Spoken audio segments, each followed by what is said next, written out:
종합 주가 지수가 추락하고 있으면 10개월 정부가 만에 결국 국제통화기금 IMF의 문제 균형을 방침하는 수도 있지만 경제 은행생 한국의 신화를 뒤로한 채 사실상의 국가 부도를 인정하고.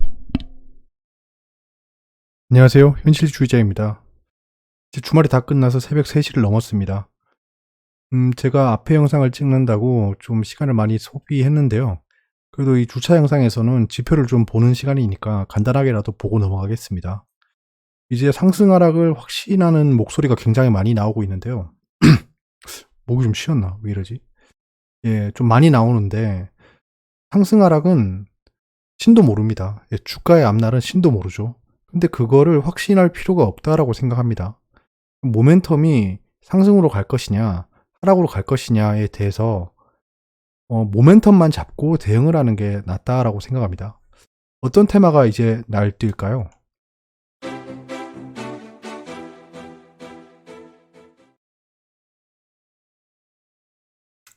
네, 지금 세계 정치, 경제, 시황 지도입니다. 지금 약간 변화가 있는데요. 지금 일본 쪽에는 확진자가 증가하고 있고요. 올림픽 연기를 하기로 했습니다. 그리고 위쪽 친구들은 다시 미사일을 발사했고요. 지금 한 가지 스물스물 나오고 있는 루머가 도이치뱅크가 파산한다라는 겁니다. 결국에는 또 비슷하게 흘러가네요. 예. 도이치뱅크가 실제 파산할 수도 있습니다. 저는 도이치뱅크가 파산한다거나 또는 그 두산그룹이 워크아웃을 한다거나 이런 루머가 계속 돌 거라고 생각했거든요. 예, 오늘 어떤 분이 자살했다라는 뉴스도 뜨고 좀 흉흉하긴 합니다. 그래서 이것들이 변동성에 영향을 줄 것 같아요. 시장 컨티전시 플랜은 이렇게 가동되어 있습니다. 추가로 가동될 만한 건 한 개 더 있었는데 제가 업데이트를 안 했네요. 그리고 동학개미운동에 대해서 저도 궁금해서 한번 좀 조사를 해봤어요. 이게 성공하려면 여러 가지 콤보가 이루어져야 됩니다. 마치 그 애니팡의 콤보처럼 애니팡을 터트려도 하나만 터트리면 의미가 없잖아요. 2번, 3번, 4번, 5번 연속으로 터트려야 점수가 쌓이는 형식이잖아요. 그러니까 동학개미운동도 성공하려면 여러 가지 콤보가 터져야 될 것으로 생각합니다. 장중 루머 조심하세요. 예. 도이치뱅크 파산설 이슈 몰이하고 있습니다. 지금 만약 진짜 파산했다, 리먼 브로더스처럼 파산이란 소식이 뜬다라고 하면 일괄매도하고 튀어야 됩니다. 지금부터 공포 형성하는 뉴스가 난무할 겁니다. 저는 코덱스 인버스를 매매 예정입니다. 지금 현재 증시가 상승할 때 코덱스 인버스를 지속 매수했어요. 자, 지금 진단키트 3개 미국 FDA 사전 승인, 외교부가 혼란 초래했다라는 뉴스가 떴는데요. 이걸 한번 보고 넘어가야 될 것 같더라고요. 진단키트 3개가 지금 FDA 사전 승인을 받았다라는 발표가 있었는데 그 업체들에 대한 내용이 없었어요. 그래서 사람들은 그게 궁금하겠죠. 지금 현재 진단키트 종목에 투자하고 있는 개인 투자자, 외국인, 기관까지 되게 많습니다. 검은머리 외국인일지 노란머리 기관일지 모르겠지만 아무튼 투자하고 있는 사람들이 많아요. 그 상황에서 지금 FDA 인증을 받았다라고 했는데 업체가 나오지 않았고, 더군다나 FDA 허가 리스트를 보니까 국내 업체는 보이지 않는다. 더군다나 이 현재 진단킷을 미국에 팔고 있는데 대체 이 사전 승인이 뭐가 중요하냐라는 분위기입니다. 마지막 줄에 익명을 요구한 진단기기 업계 관계자는에서 걸러야죠. 예, 익명을 요구했답니다. 자, 결국 진단키트 치료제 정치 테마가 날뛸 것 같습니다. 이번 한 주 동안. 기억을 더듬어 보면 2018년 미중 무역 분쟁 악화됐을 때 10월 달에 굉장히 큰 폭락을 했죠. 그때 급등한 테마가 정치 테마랑 수소차였습니다. 여러분들 기억 속에 있을 거예요. 이게 작전주들은 보면 작전주나 좀 돈이 많은 애들이 굴리는 종목은 폭락을 하고 나면 얘들이 로드가 크게 되나 봐요. 그러니까 자기들이 원했던 물량이 빨리 들어오나 봅니다. 예전에 그 유료 리딩하는 사람들 얘기를 좀 들어봤는데 폭락장에 오면 이김의 세력들이 더 빼서 물량을 확보한다라고 로직을 가지고 있더라고요. 아마 그렇게 많이 가르치고 있을 것 같습니다. 사람들한테. 그렇기 때문에 이거는 맞든 틀리든 다 그렇게 알고 있을 거예요. 그래서 급락을 한 김에 사람들이 손절 또는 반대 매매가 나왔기 때문에 세력들이 그걸 다 받아 먹었다. 그러면 이제 타임이 왔다. 급락장에 띄우는 것만큼 효과는 없겠죠. 왜냐하면 급락장에 다 하락하는데 상한가를 가고 있는 종목이면 눈에 띕니다. 그러면 개인 투자자들이 많이 꼬이겠죠. 약간 2018년 10월이 그랬어요, 제 기억에. 증시 테마가 그때 날아갔고요. 소차가 날아갔습니다. 이거를 뭐 사실 굉장히 변동성이 큰 테마이기 때문에 뭐 매수를 하는 거는 되게 위험합니다. 위험해요. 저는 급락할 때 그냥 좀 샀다 뿐이지 상승할 때 따라붙는, 전 테마가 상승할 때 따라붙는 짓은 하지 않습니다. 자, 외신입니다. 외신도 뭐 중요한 건 없었습니다. 지금 레이버 마켓 임팩트가 어떻게 나올 거냐라고 하면 2트릴리언 달러는 좀 부족할 수도 있다라는 얘기고요. 이네드퀻 이런 말이 있죠. 트럼프가 빨리 좀 돌아와라. 이제 이스터 선데이, 이제 부활절이 지났죠. 그 트럼프 대통령은 부활절을 시작으로 좀 노동이 정상화됐으면 좋겠다라고 얘기를 계속했습니다. 차이니즈 PMI 데이터가 이번 주에 나오는데요. 예측치는 지난번보다 좋다라고 나오고 있습니다. 이게 어떻게 나올지 궁금하겠죠. 유로존 데이터가 대거 발표됩니다. 뒤에서 같이 보시고요. 그 다음에 이제 1분기 랩업 시즌이 다가오고 있습니다. 1분기 굉장히 안 좋겠죠. 그러니까 여기는 Great Depression, 그러니까 대공황 때만큼 안 좋을 거다라고 얘기하고 있습니다. 저 지표가 발표되면 출렁이겠죠. 자, 주요 간추린 뉴스입니다. 돈 드릴 테니 기름 가져가세요. 미 마이너스 유가 기현상. 예전만큼 이제 마이너스 유가가 한번 발생했네요. 2016년인가 그때 저진류가 이런 일이 발생했었죠. 지금 이런 것들이 쉐일존에 약간 암흑의 먹구름을 끼우고 있습니다. 집중해 봐야겠죠. 아베노믹스 설계자, 한국 머뭇거리면 12년 전 일본 꼴 난다. 예, 바라는 거일 수도 있겠죠. 아니, 넘어가면 안 되지. 제가 넘어가 버렸네요.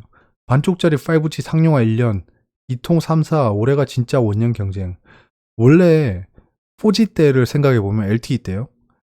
그 발표를 한 뒤에 그 다음에 1분기 끝날 때부터 이 종목들이 상승했었습니다. 그래서 저는 1분기 끝날 때쯤 이 통신사를 좀 봐야겠다라고 예전에 말씀드렸었잖아요. 근데 지금 상황이 상황이다 보니까 섣불리 손이 안 가네요. 근데 여기 내용을 보시면 이제 기지국을 구축해야 된다라는 얘기가 있습니다. 이렇게 되면 스몰셀 관련주들이 요동을 칠 수 있겠죠. 지금 현재 장이 빠지고 있는데 스몰셀 관련주들은 크게 안 빠졌습니다. 저도 계속 보고 있었는데 안 빠지더라고요. 안 빠져서 이거 어떻게 해야 되나라고 하고 있었습니다. 쌀값이 3배 오르는 동안 강남 아파트는 84배 올랐다. 그러네요. 이게 물가 상승률을 보니까 강남 아파트가 오른 것도 놀랍지만 그 사교육 사립 초등학교 등록금이 훨씬 엄청 올랐더라고요. 오른 항목을 보면 되게 재밌습니다. 한은 120억 달러 내일 입찰, 이번 주 기업 자금 지원 본격화한다. 한미 통화 스와프의 시행이 눈앞에 왔습니다. 예, 이거는 아직 이슈 없고요. 미중 무역 분쟁도 지금 이슈 없죠. 예. 코로나 사태가 해결되면 아마 저게 이슈가 생기겠죠. 글로벌 경제 킬린들은 굉장히 많습니다. 이 지표들은 이제 데일리 보시고요. 지금 잠정 주택 매매가 별로 안 좋게 나와요. 지금 경제 지표들이 굉장히 안 좋게 나옵니다. 이제 영향을 집중적으로 받겠죠. 이런 것들이 선반영됐는지 앞으로 나올 추가 악재가 있는지가 중요한 것 같습니다. 국내 주요 이벤트는 3월 30일에 위기 극복을 위한 기업 R&D 긴급 지원 정책 간담회가 있고요. 데이터 3법 시행령 개정안 입법 예고가 있습니다. 이러면 데이터 관련주가 최근에 굉장히 조용했죠. 한번 슈팅 나올 수도 있다는 겁니다. 20년 2월 주요 유통업체 매출 동향, 이런 것들이 또 관련주에 영향을 줄 수 있겠습니다. 지금 이 팬데믹 사태 때문에 다 집에 있었고 배달시켜 먹었고 막 이랬겠죠. 그 다음에 4월 1일에 수소 시범도시 확장 및 발전을 위한 간담회가 있습니다. 수소 관련주. 2020년 3월 수출입 동향이 발표됩니다. 자율주행 데이터 수집 차량 무상대여 실시, 자율주행, 인공지능 블록체인 온라인 교육 현장 방문, 뭐 이콤보네요. 인공지능 블록체인 다 들어가네. 드론 실증도시 선정이란 게 있는데요. 드론 관련주는 지금 거의 뭐 사망 직전이죠. 뭐 그 샘코 막 이런 거 있잖아요. 이제는 별 이벤트가 없고요. 4월 15일에 총선이 있습니다.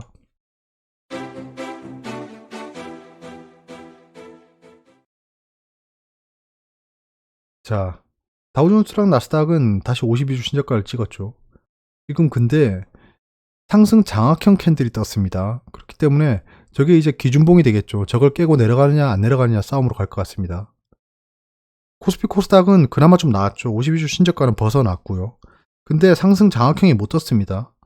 상승 장악형이 못 떴어요. 그래도 주봉 정도는 장악을 해줘야 되는데 지금 약간 힘에 부치는 모양새죠. 코스닥은 그나마 좀 나았어요. 코스닥은 그래도 전 음봉에 윗선은 터치하고 왔는데 코스피는 지금 이거 첩첩산중이죠 지금. 주봉을 보니까 확실히 좀 불안불안하네요. 이거는 이제 숏 포지션인데요. 좀 개편을 했습니다. 2017년까지 늘렸어요. 그 힘이 닿는 데까지 늘려볼 예정입니다. 이게 데이터를 가공하는데 굉장히 오래 걸리거든요. 이게 지금 표로 하나 보고 계시지만 이게 좀 여기저기 다 끌어모아야 돼서 좀 힘듭니다. 최대한 데이터가 있는 곳까지 계속 확장할 예정입니다. 지금 보시면 공매도 잔고가 지금 증시 최고점이 언제였죠? 이때였죠. 이때였습니다. 이때가 최고점이었는데 이때 공매도 잔고가 폭증한 뒤에 계속 갚았습니다. 이렇게. 그러니까 지금 외국인이 팔고 있는 게 좀 그래요. 지금 아무튼 공매도를 상한을 굉장히 많이 했습니다. 잔고가 이만큼 줄었고요. 이번 급락을 이용해서 공매도 잔고를 급격하게 상환했습니다. 쪽 커버링을 했다는 거겠죠. 대차 잔고도 줄고 있고요. 근데 공매도 잔고가 좀 늘었어요. 이건 좀 이해를 할 수 없습니다. 공매도를 할 수 없는데 어떻게 늘었죠? 참 알 수 없어요. 이런 거 보면. 데이터를 허위 신고하는 건지 신용 잔고는 확 줄었죠. 신용 잔고는 확 줄었습니다. 지금 뭐 역대급 저점이고요. 신용 잔고가 더 털릴 게 있을까 싶습니다. 여기서 더 내려가면 잔고가 더 떨어지겠죠. 예. 투자자 예탁금은 계속 늘고 있고요. 지금 관망하는 돈들이 굉장히 많다는 거예요. 이제 이게 확 떨어지면 이게 같이 확 줄거나 확 올라가면 같이 확 줄거나 뭐 이렇게 되겠죠. 예, 이제 방향성이 정해질 겁니다. 자, 이거는 이제 공매도 금지니까 없겠죠. 야간 선물은 장막판에 급락하고 끝났습니다. 미증시도 장막판에 급락했죠. 이렇게 되면 시초가가 굉장히 내려가서 시작될 것 같습니다. 지켜봐야겠죠. 저는 이제 만약에 시초가가 급락하면 이제 인버스가 수익권에 들어갑니다. 그럼 인버스를 좀 지켜봐야겠죠. 계속. 예, 재화를 보시면 이제 달러 인덱스가 좀 떨어졌죠. 신흥국의 좋은 현상일 수도 있습니다. 지금 왜냐면 원달러도 같이 떨어졌기 때문에. 근데 지금 현재로서는 뭐 예측이 무의미한 것 같습니다. 이 상황에서 지금 슈팅 나왔기 때문에 약간 뭐 이렇게 될 수도 있고 방향성이 안 정해져 있어요. 지금 선물도 혼란입니다. 혼란. 선물 지금 트레이딩 하시는 분들 골치 아플 것 같아요. 예. 골치 아플 것 같습니다. 막 이렇게 될 것 같아서. 예, 위안이야 뭐 계속 7에서 왔다 갔다 하고 있고요. 포치 상태이긴 합니다. 원자재는 지금 현재로서는 바닥권에 왔다라고 생각은 들지만 여러 가지 쇼크로 인해서 급등 나갈 수 있는 상황인 것 같습니다. 국가에 대한 방향성은 예측을 하는 게 좋을 것 같고요. 이건 금도 똑같죠. 지금 현재 원자재건 안전자산이건 실물자산이건 방향성이 없습니다. 그래서 지금 솥대몰이 할 것 같아요. BDI도 약간 상승하는가 싶더니 떨어집니다. 이렇게 되면 증시의 조정을 좀 예상할 수 있겠죠. 디램 익스체인지는 그 나름 나쁘지 않습니다. 다시 상승 방향으로 꺾고 있고요. 디램 가격에 대한 그 수요가 있다는 겁니다. 아직은 수요가 있다는 거예요. 상승한다는 것 자체가 수요가 있다는 거죠. 아니면 지금 공장 가동이 중단되고 있어서 그 공급이 끊기기 때문에 가격이 올라가는 걸 수도 있습니다. 그런 것들에 대해서는 좀 지켜봐야겠죠. 10년물은 지금 현재는 안정세에 접어들고 있는데요. 10년물과 2년물도 지금 나쁘지 않습니다. 10년물과 3개월물도 나쁘지 않아요. 근데 테드 스프레드가 1을 넘었습니다. 이거 진짜 오랜만에 보네요. 테드 스프레드가 1을 넘으면 경기 침체 시그널로 인식합니다. 이게 아마 데서특필 될 것 같습니다. 다음 주부터. 테드 스프레드가 1을 넘었다라고. 예, 댓글로 말씀해 주시면 제가 실시간으로 확인하는데 댓글을 한 번에 제가 몰아서 답니다. 그렇기 때문에 좀 양해해 주시길 바라고요. 최근에 증시에 유입되는 인력이 많아서 그런지 제 채널에서 분탕을 치는 댓글이 좀 나오고 있습니다. 제가 의견을 교환하는 부분에 대해서는 당연히 제가 했는 말이 틀리거나 다르거나 좀 지적해야 될 부분이 있으면 당연히 그거는 받아들이는 거고 서로 구독자분들도 댓글을 보면서 저런 포인트도 있구나라고 느끼는 거는 정말 건강한 방향이라고 생각하는데 분탕치는 댓글이 좀 있습니다. 그런 것들은 사람은 고쳐 쓰는 게 아니라고 했어요. 그렇기 때문에 제가 삭제하겠습니다. 그런 건 제가 확인하자마자 삭제하겠습니다. 진짜 손수 달아준 댓글을 삭제한다는 것만큼 마음이 아픈 게 없습니다. 근데 주식을 하시는 분들은 거의 20살이 넘었고요. 30살이 넘었고요. 40, 50, 60, 제 채널에 오시는 분들이 30에서 60 사이의 분들이 굉장히 많아요, 비율이. 그런 분들이라고는 상상할 수 없는 댓글입니다. 예, 아무튼 좀 최근에 장이 힘들어서 그런지 조금 공격적인 포인트가 있는 것 같아요. 근데 그런 것들을 다른 분들이 보고도 기분 나쁜 거는 아니기 때문에 제가 적절하게 삭제하겠습니다. 죄송합니다. 먼저 죄송하다 말씀드리고요. 예, 이번 한 주도 격동의 한 주가 되겠네요. 예, 편하게 가는 주가 없죠, 지금. 지금 현재는 정말 과매도권에 들어와 있기 때문에 굉장히 움직임이 클 겁니다. 지금 주봉도 RSI가 과매도권에 들어왔어요. 그렇기 때문에 상승을 담보하지 않지만 RSI가 옆으로 갈 것 같습니다. 요즘 뭐 DMI를 이용해서 매매하시는 분들도 있고 RSI를 이용해서 매매하시는 분들도 있는데 모두 다 성투했으면 좋겠습니다.